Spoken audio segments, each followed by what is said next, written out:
Great lords and gentlemen, what means this silence? Dare no man answer in a case of truth? Within the temple hall, we were too loud. The garden here is more convenient. Then say at once, if I maintain the truth. Or else was wrangling Somerset in error. Faith, I have been a truant in the law, and never yet could frame my will to it, and therefore frame the law unto my will. Judge you, my lord of Warwick, then between us. Between two hawks, which flies the higher pitch?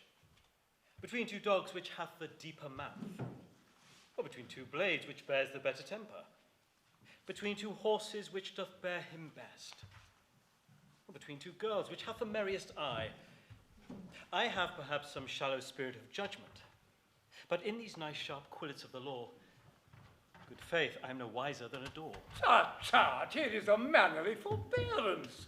The truth appears so naked on my side that any purblind eye may find it And out. on my side it is so well apparelled, so clear, so shining, and so evident that it will glimmer through a blind man's eye. Well, since you are tongue-tied and so loath to speak, in dumb significance proclaim your thoughts. Let him that be a true-born gentleman and stands upon the honour of his birth, if he suppose that I have pleaded truth, from off this briar pluck a white rose with me. Let him that is no coward, nor no flatterer, but dare maintain the party of the truth, pluck a red rose from off this thorn with me.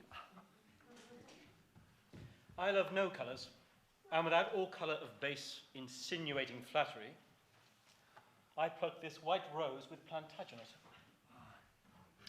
I pluck this red rose with young Somerset, and say withal I think he be right.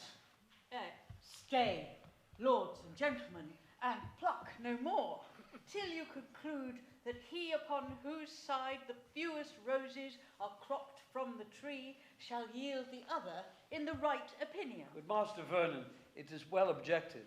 If I have fewest, I subscribe in silence. And I. Then, for the truth and plainness of the case, I pluck this pale and maiden blossom here, giving my verdict on the white rose side. Prick not your finger as you pluck it off, lest bleeding you do paint the white rose red, and fall on my side so, against your will. If I, my lord, for my opinion bleed, opinion shall be surgeon to my hurt, and keep me on the side where still I am. Well, well, come on. Who else? Unless I study my books be false, the argument you held was wrong in you, in sign whereof I a white rose pluck.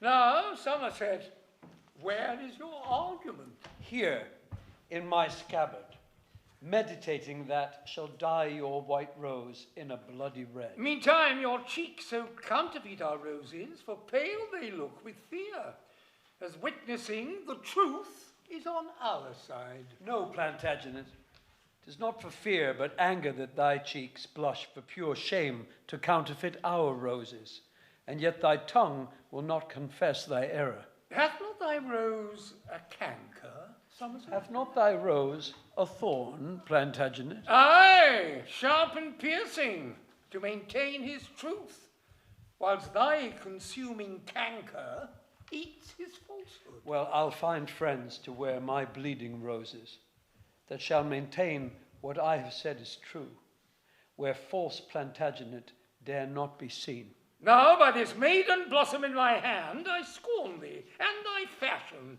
peevish boy. Turn not thy scorns this way, Plantagenet. Proud Pole, I will, and scorn both him and thee. I turn my part thereof unto thy throat. Away, away, good William de la Pole, we grace the yeoman by conversing with him. Now by God's will thou wrongst him, Somerset. His grandfather was Lionel, Duke of Clarence, third son to the third Edward, King of England. Spring Crestus yeoman from so deep a root? He bears him on the place's privilege, or durst not for his craven heart say thus. By him that made me, I'll maintain my words on any plot of ground in Christendom. Was not thy father Richard Earl of Cambridge for treason executed in our late king's days? And by his treason standst not thou attainted, corrupted, and exempt from ancient gentry? His trespass yet lives guilty in thy blood.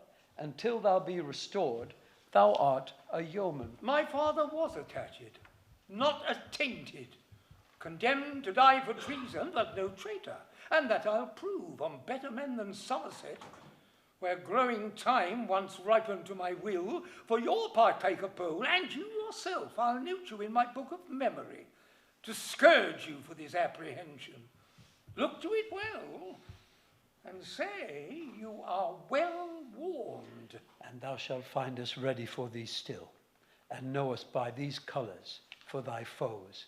For these, my friends, in spite of thee, shall wear. And by my soul, this pale and angry rose, as cognizance of my blood-drinking hate, will I for ever and my faction wear, until it wither with me to my grave, or flourish to the height of my degree. Go forward and be choked by thy ambition.